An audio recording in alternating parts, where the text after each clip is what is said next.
body has to use its natural machinery to heat back up.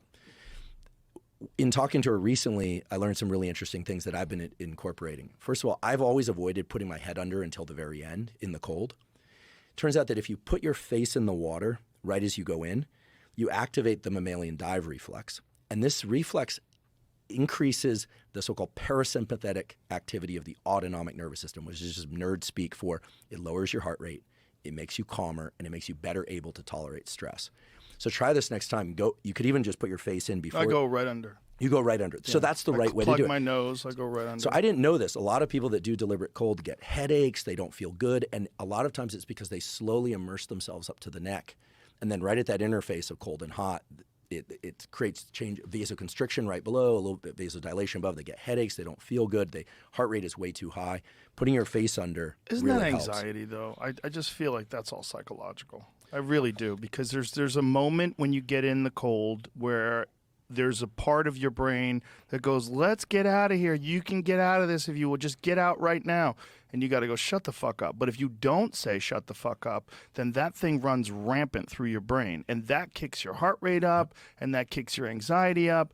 I really think it's psychological. Well, it's psychological and it's physiological. So here's physiological because of psychological. Absolutely.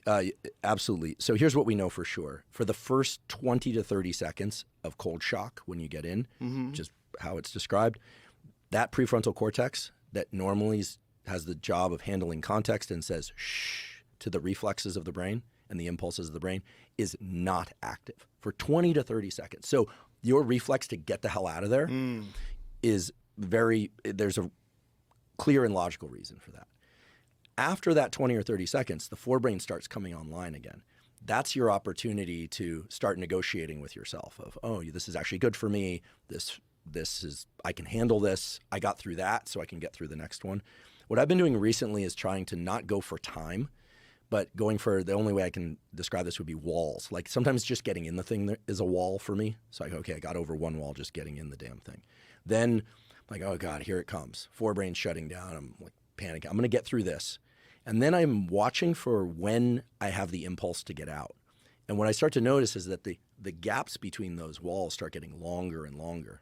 The more you do it. The more you do it. You have one at your house? I do. Yeah. And then pretty soon what's happened is... How cold is it? It's hard. I suppose it's probably in the low 50s. What? Low 50s or Why high, is it high so 40s. warm? I don't know, low 50s, high 40s. Why do you do that? Stay in there longer. I don't know. Well, we have two. I confess we have the Morozko one, which is that one's really cold. And that one is... You avoid that one. Sometimes. Look I at like you. to go in the sauna first. I don't like what I'm hearing. And, well, here's the thing. I've been doing longer exposure in the warmer one. That's so much easier, though. It is. We had one here that was kind of broken, and it was at 54 degrees. Okay, that's too warm. I climbed warm. in. I'm like, this is a fucking joke. What, 50's okay, though? All right. Listen. 34. 34 That's is where what you're I like. Yeah, you and Kim Haynes. 34. Listen, I like it where the ice breaks I just off the got bottom of the thing and floats to the top. You realize I just uninvited myself on the Cam Haynes hunting trip because he was like, you should come hunting. I've never gone. But I think he'll probably just say I'm a wuss until I get down to the 30s on these cold plunges. No. I did a workout with him. You. I went up there. I was sore for 2 weeks. Those high rep weight workouts that he does, they're insane. Yeah, he does a lot of that stuff. Yeah. Like I'm a slowly